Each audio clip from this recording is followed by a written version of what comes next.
Bom, e é bom saber que você já está por aí curtindo o Pá Vivi Sem Mimimi e você sabe da importância do seu like, não sabe? Sabe da importância também de participar conosco ali no chat, comentando, compartilhar. Você já sabe aquela setinha, como diz o Pavi, meia bomba, naquela setinha ali, compartilhar, a gente chegar cada vez mais longe. Pavi, te contar mais uma que deu na Gazeta. O evento do Lula lá no dia 1º de maio com bolos, lembra que eu falei da Lei Rouanet, né, Pavi? Sim. Não cumpriu os requisitos para a liberação de verbas, a Lei Rouanet.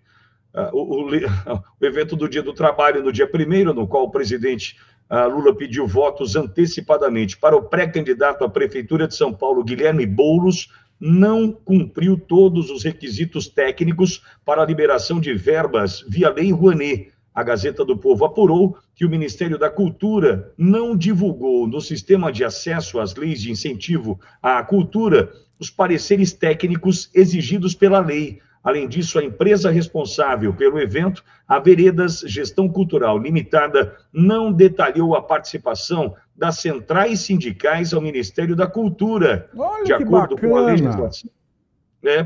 De acordo com a legislação, a Lei Rouanet deve patrocinar eventos de natureza cultural, não sendo permitido eventos políticos. Para que o projeto seja aprovado pelo Programa Nacional de Apoio à Cultura, as propostas cadastradas precisam ter o aval de uma área técnica, nesse caso a Fundação Nacional de Artes, a Funarte, e a aprovação da Comissão Nacional de Incentivo à Cultura, órgão consultivo do Ministério da Cidadania, que homologa a execução do projeto. Ambos os documentos não constam do sistema SALIC, apenas a portaria da pasta homologando o projeto no Diário Oficial da União. Pavi? Ah, que sensacional. Agora, o que isso implica? Isso implica em quê? Isso implica no seguinte: Lei Rouanet é renúncia de imposto federal. Quem é que renuncia? O Ministério da Cultura. O Ministério da Cultura é uma das repartições da presidência. Logo, é a presidência da República, através do Ministério, que renuncia ao recebimento de um imposto.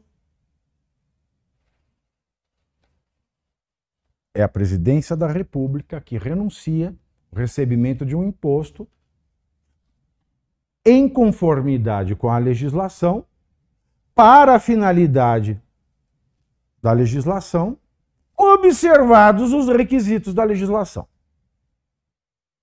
O que aconteceu no caso? A presidência da República, que é ocupada pelo Lula, abriu mão de receber o imposto federal em desconformidade com a finalidade da lei, que a finalidade é cultural, não pode ter nada político.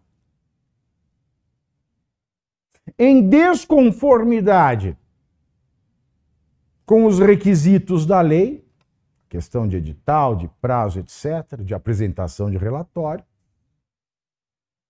e ainda por cima participou ele próprio de um evento financiado pela renúncia fiscal dele próprio para pedir votos a terceiro. Aí mudou a figura. Aí não é só a multa da propaganda eleitoral antecipada. Aí nós vamos para aquela leizinha que o TSE, que o Tribunal Superior Eleitoral,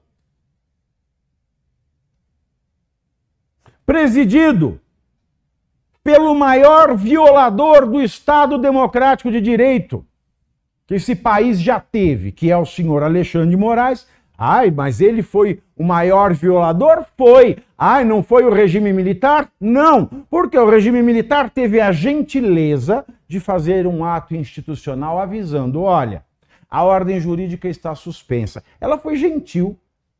O regime militar teve a gentileza de institucionar um ato dizendo não está valendo mais a Constituição, não valem mais direitos e garantias fundamentais. Ele avisou. Agora Alexandre de Moraes chega sem avisar e rompe com todo o Estado Democrático de Direito. E esse Alexandre de Moraes, que até então preside o Tribunal Superior Eleitoral,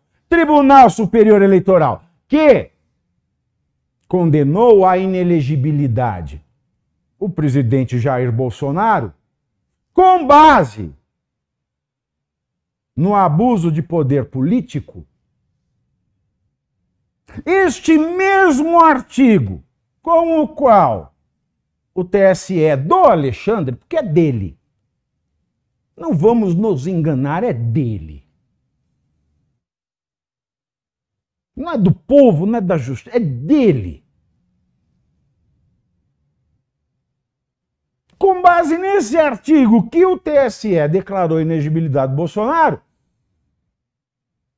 se justiça existe nesse país, se democracia existe nesse país, se um pingo de vergonha na cara existe nesse país, se uma nesga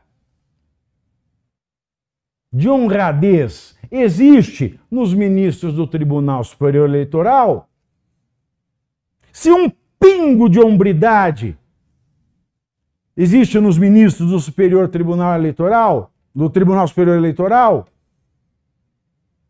se uma uninha, uma fatiazinha de decência existe no TSE, eles vão pegar o mesmo artigo e vão condenar o Lula à perda do cargo de presidente e à inelegibilidade por 8 anos. Por quê? Porque o artigo ele diz que é crime de abuso de poder político você se valer da estrutura do cargo que você ocupa, o dele da presidência, e a estrutura está na Lei Rouanet, porque é o presidente, através do seu ministério, que deixa de receber impostos. Então, através da estrutura da presidência, a pessoa tenta obter vantagem eleitoral para si ou para a pessoa que ele apoia.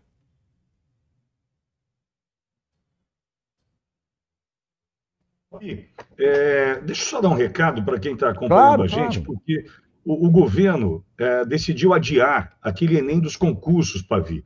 Estava um impasse, não sabia se adiar ou não. Está marcado para domingo agora, dia 5. Entretanto, em função das chuvas do Rio Grande, né, e locais onde seriam aplicadas as provas do Rio Grande, então o governo federal demorou, mas decidiu adiar o concurso público nacional unificado após as chuvas deixarem quase 40 mortos no Rio Grande do Sul e temporais atingirem também Santa Catarina nos últimos dias e também durante nesta sexta-feira. As provas seriam realizadas no próximo domingo. O anúncio oficial saiu às 15 horas de hoje e a informação foi adiantada, inclusive, pelo jornal O Globo, né, que tem um acesso às informações incrível do governo. Mas vamos lá. Como não existe um banco de provas disponível para o concurso unificado, né, que seria realizado pela primeira vez, então haveria risco de provas aplicadas no estado do Rio Grande terem um grau de dificuldade diferente, abrindo brecha para uma judicialização. Na verdade, Pavi, das quase 200 cidades atingidas pelas chuvas do Rio Grande, muitas teriam pontos onde seriam aplicadas as provas. Demorou por demais o governo, gerou dúvida, enfim, mas finalmente decidiu pelo adiamento da prova, ainda sem data marcada, viu, Pavi? Pois é, né? Só faltava não adiar, né? Mas demorou, Pavi, demorou, viu? Mas o que vem? Demorou, não chegou até agora a ajuda, foi prometida em setembro do ano passado. Ainda que aconteceu alguma coisa. Agora, essa história de Enem dos concursos, também o governo nem deve ter preparado direito a isso e deve ter usado como desculpa. Nunca se sabe, porque planejamento não tem. Mas, pelo menos isso. Agora, ele precisava era falar para a população, ele precisava falar para o Globo, avisar para os outros jornais, quais medidas efetivas o governo federal vai tomar em prol da tragédia lá no Rio Grande do Sul. Né? Essa demora em mostrar medidas concretas e não só promessas, que são palavras muitas vezes vazias, né? Não resolve muita coisa. Aí o problema também é, ele adia o Enem, não sabe como vai resolver a questão do Rio Grande do Sul, e ele arrasta também a tragédia para todo o país, para quem espera fazer o Enem dos concursos, enfim. É uma atrapalhada que vai provocando outros danos. Você veja, o governo federal ele não sabe ainda como vai conter um dano e já está causando outro numa medida para evitar um dano pontual do Rio Grande do Sul. Uma coisa muito louca.